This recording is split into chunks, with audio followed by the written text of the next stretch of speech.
As, c'est un plaisir pour moi de me mettre ici devant vous et de prétendre à répondre à vos questions. Je me présente d'abord, c'est Ousseynou Sangaré, plus connu sous le nom de Vieux Sangaré, originaire de Missira, présent de la zone 4B. Donc voilà, nous sommes réunis ce matin ici, c'est pour sacrifier à nos finales de génie en herbe, finale de Scrabble, finale de jeu de dames et finale de belote.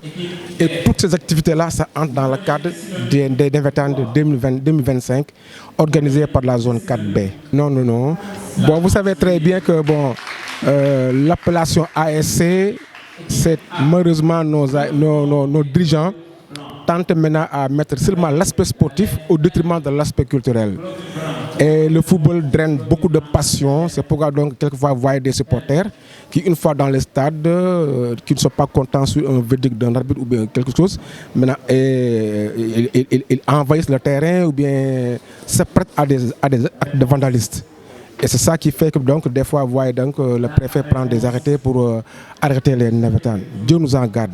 Mais nous à Bargny, après 5 ans de léthargie, nous voulons maintenant sortir de cette situation. En quoi faisant? D'abord, dans un premier temps, à organiser aussi bien le football et aussi les activités culturelles qui ne se faisaient pas. Et c'est ça donc qui va faire maintenant notre fort. Donc pour le football, cadet et vétéran, donc on n'a pas besoin d'un stade pour le faire parce qu'avec le terrain vague, on peut valablement le faire. Maintenant, nous avons pu associer l'aspect culturel en organisant le génie en herbe, en organisant aussi les belotes, le Scrabble, etc. Et ceci, je vous assure que ça va atténuer les violences.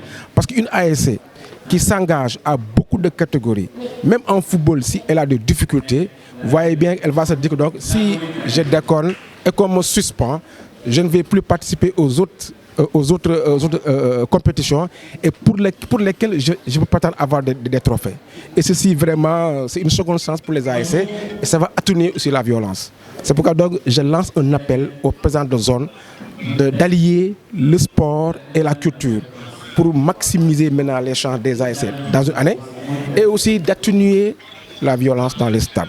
Dieu sait que ce n'est pas facile parce que, à ce que je sache, je crois que ça remonte dans les années 2003 ou 2004 que la zone n'a pas encore organisé d'activités culturelles. Donc pour le faire, ça a demandé beaucoup de sacrifices. Donc on faisait les compétitions à l'école mixte. Alors là, on roulait avec les moyens du bord. Maintenant, je vous dis que la subvention que Hassan soulignait tantôt nous a permis valablement d'organiser les compétitions sportives. Vous organisez dans un terrain vague, il n'y a pas de recette et vous dépensez. Les arbitres, la Croix-Rouge, location de chaises, de filets, ballons, etc. Tout cela sont des dépenses. C'est pourquoi donc, au terme du premier tour, pratiquement on était à sec. Il a fallu donc pour faire recourir à des parrains pour valablement organiser des finales. Donc voilà. Donc les difficultés étaient, mais on a su les surmonter et arriver jusqu'au niveau de la finale. Maintenant, avec le soutien des partenaires, c'est beaucoup plus atténuant. Et député Salim John et Serigne Mbaye Babacar Fall, vous pouvez revenir sur les critères de choix voilà. Effectivement, vous savez très bien qu'en matière de Nevertan, c'est du sport et c'est un volet exclusivement dédié à la mairie. Donc c'est la mairie qui a la compétence du sport. C'est pourquoi donc, on ne pouvait pas dérober à ces règles. Donc maintenant, on a trouvé des superfuges pour le séparer entre lui et Mbédien. Mbédien prend les vétérans, le maire prend les cadets. Maintenant, Salim John étant un jeune, alors nous faisons le général pour les jeunes. Donc pour faire le parallélisme des deux, nous avons dévoilé notre choix sur lui. Serigne Mbaye, c'est lui qui est le président Bargny Club, Fédération Bargny Club, donc de Scrabble. Donc naturellement, comme il est dans le milieu, donc c'était vraiment normal de les enrôler et de les choisir comme des parrains. Oui, il est préparé de bon train. D'ailleurs, même nous sommes descendus là-bas depuis le jeudi passé. Hormis cela, le samedi, on était là-bas pour visualiser, regarder maintenant comment on fait un dispositif d'occupation du terrain. Le jeudi encore, on le repartit encore, donc 2 fois de suite. Avant-hier, on s'est réunis encore pour vraiment en vue des finales. Donc il faut dire donc que l'organisation, on a en tête ce qu'on doit faire. Donc une fois qu'on termine les finales, directement, on va aller directement là-bas et commencer maintenant à placer nos matériels. Merci beaucoup. Merci beaucoup. Merci beaucoup. Le mot de la fin, ce sera des remerciements nourris que je vais lancer d'abord à l'endroit de nos parrains du football, monsieur le maire Djibril Faye, qui nous a octroyé des trophées et des jeux de maillot de qualité. À Mbaye Diène aussi, vraiment, qui nous a octroyé aussi des trophées, une forte enveloppe financière pour faire face à l'ensemble des dépenses. Et aussi à honorable Saline John, qui lui aussi a fait la main à la pâte pour que nous puissions maintenant organiser cette finale-là. Serigne Baye aussi, qui est le parrain de Scrabble, qui nous a donné un trophée, une enveloppe financière et 2 Scrabble pour les 2 finalistes. Vraiment, chapeau à nos parrains. Maintenant, je ne saurais terminer sans vous remercier vous-même spécialement et surtout encore la structure qui me prend en qui, le Tefasgui. Hassan l'a souligné tout à l'heure, avant le démarrage, on était passé là-bas pour vraiment vulgariser ce que nous voulions faire. Et ceci a fait tache d'huile parce que beaucoup de personnes maintenant savent ce qu'on est en train de faire. Donc c'est l'occasion aussi pour moi de les remercier encore doublement pour la première et pour cette seconde encore. Donc vraiment merci beaucoup pour Tefasgui, merci beaucoup à vous aussi. Merci. Merci. Assalamu alaikum As, ñu leen di nuyu di leen remercier ci accompagnement bi, de même que TFS TV. Donc, man maay trésorier général de la zone 4B, mandaté par le président de la zone 4B. Je m'appelle Hassan Dour et je représente l'ASC Pantour. jërëjëf Assane nga fekk aussi ak sa grand frère Sangaré bi président zone 4B. Monsieur le trésorier général, tey ban activité ngeen amal fii si Médiathèque à Barcelone? Tey dañ doon def des activités socio-culturelles. Génie en herbe, jeu de dames, belote ak Scrabble. Moom la ñuy commencé final bi. Donc buñ ci paree aussi ñu jéem a xool yan activité moom moo ci topp quoi. Muy le football en catégorie cadette et vétéran. Waaw. Buñ ne ASC, c'est association sportive et culturelle. Mais seulement ñun ñooy def focus ci football bi di traiter en parent pauvre la culture. Et je pense que loolu c'est un palier fondamental de l'ASC. Parce que tey ce n'est pas seulement le football. Il y a la culture qui est traitée en parent pauvre. Quand je dis la culture, je peux faire allusion au théâtre, n'est-ce pas? Au jeu d'esprit, au jeu de gëstu, les cours de vacances. Et d'habitude, la zone 4B avait l'habitude d'organiser ça, les compétitions culturelles, les cours de vacances ou bien les jeux gëstu. Loolu bon daan nañ ko faral di organiser au niveau des zones de la zone 4B, de la zone 4A ou bien de la zone 5.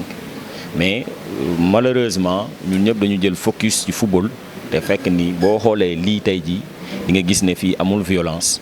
Il y a un esprit intellectuel qui est développé ici et loolu sa tey jii ñii bu ñu ñibbee waa Jàmmalaay nañ xam ni am nañ ay élèves yu leen représenté dignement waa Pantour xam ni aussi am nañ ay élèves yu leen représenté ku si nekk aussi yaa ngi sol sa couleuru ASC. Donc pour dire aussi aux autres que nawetaan du football rek lii lu am solo la ci donc lii aussi dafa war di am tout le temps. En tout cas nous au niveau de la zone 4B caaxaanewuñu ko sàgganewuñu ko ñu ngi koy doxal et je pense que yeneen zones yi aussi bu ñu ñëwaatoon dinañ aussi def la même chose que nous voilà. waaye Assane nawetaan dafa daan nekk aussi mbirum xale yu góor yi. ñu daan gën a fees ba pare nekk ay waxambaane. mais lii tout tànk yi laa gis ne ñoom ngeen gën a jël surtout bu dul jeu de dames yi wala bolot bi wala Scrabble bi. ñiy def final muy ASC Jàmmalaay ñu ngi souhaité bonne chance wala ASC Pantour yi ñu koy souhaité bonne chance également ku si gagné rek ndamal baal ñu la. mais foofu dañu gis ne xale yu ndaw a ndaw ndax ñooñu aussi da nga leen di enrôler si nawetaan. waaw parce que boo xoolee dafa amoon benn association bu tudd REBAR.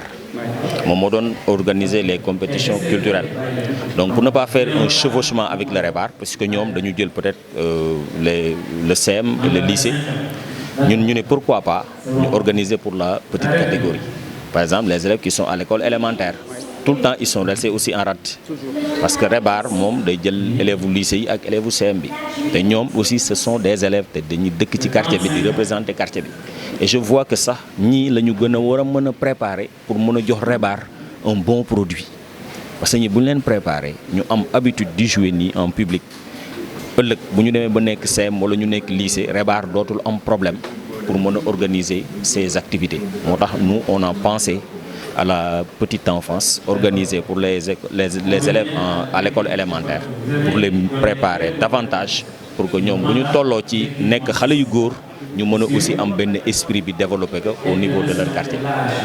ma fàttali leen ne ñu ngi moom nag moom mooy trésorier zone 4B ngir amal final bi nga xamante ne moom mooy nawetaan yi. Assane activité yu mel nii dafa laaj ñu jàpp si bu baax. ñu gis honorable député Saliou Ndione ak aussi Serigne Mbaye ñu ànd leen comme ay parrain ndax it kilifa yi nga xamante ne ñoo ŋànk commune yi ñu ngi jàpp si mbir mi wala bokk nan ngeen ne organiser woo ba subvenir à tous ces moyens yi ngeen war a am dérouler seen activité comme il le faut. Voilà, je pense que foofu moom c'est tout à fait difficile parce que xam nga ni lu mel ni ay moyens moom moo koy organiser donc nous on s'est décarcassé. La mairie nous a donné une subvention de 300 000 plus un fonds de roulement de 100 000 francs. Donc c'est avec cette somme-là qu'on a essayé d'organiser. C'était pas facile parce qu'on a tout épuisé. Bu ñu jëlee par exemple kii ñu def nii on a loué la salle. N'est-ce pas? On a payé une sonorisation. On a loué des chaises. On a acheté aussi la collation. Donc yooyu noonu yëpp pour ñu couvrir que du yomb dina metti trop. Sur ce aussi dañuy remercier les parrains de cette journée-là. L'honorable député Saliou Ndione, vraiment aussi il a amené un soutien conséquent. Il s'est très bien fait représenter. De même que Serigne Mbaye aussi qui s'est déplacé pour assister au Scrabble. Loolu aussi dañ koy magnifier. Andi na sa contribution en trophée et en finance. Donc ñooñu dañ leen di remercier bu baax di wax ni rek Bargny aussi dañu war a xam ni li ñuy organiser c'est pas pour la zone, c'est pas pour des quartiers mais c'est pour tout Bargny. Parce que lii je crois que dafa am une importance capitale. Parce que tey xale yi ku leen gis ñuy jouer te commencé nañ compétition dans des conditions difficiles. École mixte lañ doon jouer, les conditions n'étaient pas réunies mais néanmoins ñu ngi doon encadrer boy yi ba tey ñu mën a ñëw final. Dieu a fait que nag ASC yi aussi am nañ benn taxawaay parce que bu ñu doon jouer à l'école mixte amul woon ay maillot booy dañ daan ñëw nii mais tey boo xoolee ñaari équipes yi ku si nekk tu as porté les couleurs de ton ASC. Donc loolu aussi lu am importance la ñuy tàllal loxo aussi autorités yi nekk Bargny di leen tàllal loxo pour ñu gën a jàpp ci mbir mi ñu xam ne aussi nawetaan du football rek. lii day nekk aspect ba nga xamante ne aspect bu am solo la ñu wax nag nañ ci jàppale booy yi ñu primer leen booy yi tey bu lii amoon phase départementale ñoom ñooy dem représenter Bargny Diamalaye wala Pancur du ñu représenter Pancur du ñu représenter Diamalaye ils vont représenter Bargny dans le département te boo demee à Tëngéej ils sont en avance sur nous mais nag li ko andi mooy léthargie bi fi am pendant 5 ans on est resté pendant 5 ans sans pouvoir organiser te nag lii mooy suñu relance moo tax c'était un défi ñun dañoo toog ensemble ñu ne défi bi dañ koy relever naka lañ koy relever on va se décarcasser même bu ñu amul les moyens ñu jël les moyens de bord te mu organiser mais daal en tout cas c'est très difficile. Voilà c'est très difficile. waaye nag Assane ba xam ñu ngi am yaakaar it ndax dinañu am ay nawetaan comme ni ñu ko daan amee parce que loolu it sport la dina tàggat yaram dina yëngal xale yi mais wax nga ko sànq depuis ay at Bargny amatul nawetaan. Yéen lan mooy seen taxawaay pour que Bargny retrouver waat ay nawetaan. waaw ñun suñu taxawaay mooy organiser la zone prérogative bi mu am mooy organiser donc bu ñu organiser. On a prouvé à la population bargnoise que ni affaire bi du ay stade bu taxaw du leneen on a joué sur des terrains vagues donc lan la laaj volonté ak organisation ñun dañoo jàpp ni avec ou sans stade on doit organiser parce que c'est notre mission c'est notre rôle n'est-ce pas donc nag ku ñu mën a accompagner ci loolu ñu ngi lay tàllal suñu loxo nga accompagner ci loolu. ci loolu aussi dañuy remercier le président Mbaye Diène Deser vraiment délai bi gàtt na mais ñun ñëpp gis nañ taxawaayam man damay wax ne Mbaye li ko ñor mooy footballu Bargny li ko ñor mooy jeunesse su Bargny te il nous l'a prouvé dans un temps record il a pris en charge les frais d'organisation de la finale à hauteur de 300 000 francs. Mu yëkkati 300 000 francs teg ko suñu loxo comme fonds d'organisation bokkul ak trophée yu mu jënd bokkul ak ticket yu mu jënd donc ñu mel noonu ñun ñooñu lañ soxla pour mën a booster le football bargnois mu génne ci léthargie bi mu nekk nii parce que mënuñu toog aussi croiser les bras di xaar stade bu pare xamuñu kañ lay pare xamuñu ko donc tey jii sport bi est-ce que dafa war a toog di xaar stade bi pare moi je me dis que ne loolu aussi dañ ci war a xalaat dañ ci war a réfléchir ñu approcher des gens comme Mbaye Diène yi nga xamante ne am nañ un esprit de développement am nañ taxawaay par rapport à la jeunesse ñu toog ensemble xam ni l'intérêt c'est Bargny c'est pas des personnes mais c'est Bargny donc loolu laay lancer un appel képp ka nga xamante ne aussi am nga football ci sa biir xol wala culture muy du sa biir xol ñëwal ñu toog ensemble avec toutes les zones l'interzone et l'ODCAV ñu toog réfléchir pour ñu xam ni déwén naka la ñuy continuer en tout cas nous la zone 4B déwén moom kenn du ñu wax ne dañuy organiser te espérons que ne déwén incha allah mooy daax ren. jërëjëf président. merci beaucoup waaw di remercier nos partenaires di remercier le maire parce qu'il nous a donné des subventions et un fonds de roulement. Il nous a donné aussi des trophées pour la finale carrette. Il nous a donné 2 jeux de maillot plus 2 trophées. Donc loolu la ñu maire jox sur loolu ñu ngi ko ci sant di ko gërëm di remercier Mbaye Diène comme ni ma ko waxee léegi rek moom aussi il nous a donné les frais d'organisation 300 000 jënd ay trophées jënd ay maillot donc loolu aussi amuñu fayam il m'a même dit que ne dina andi la TFM pour couvrir l'événement donc loolu macha allah dañ si remercier le président Mbaye Diène bu baax te xam ne rek ku xam président Mbaye Diène di nga xam ne loolu du lu bees parce que c'est une personne ba nga xamante ne c'est un modèle boo gisee les parrains qu'on a choisi c'est pour donner l'exemple à cette petite enfance là loolu tax on a porté nos choix sur des personnes yi nga xam ne c'est des références à l'image de l'honorable député Saliou Ndione fii la jàngee fii la bokk ci mouvement associatif ba tey yàlla def ko li mu ko def donc ces jeunes là ils doivent suivre l'exemple de l'honorable député Saliou Ndione loolu moo taxoon daal ñu ngi remercier tous nos partenaires di leen remercier yéen aussi ci accompagnement bi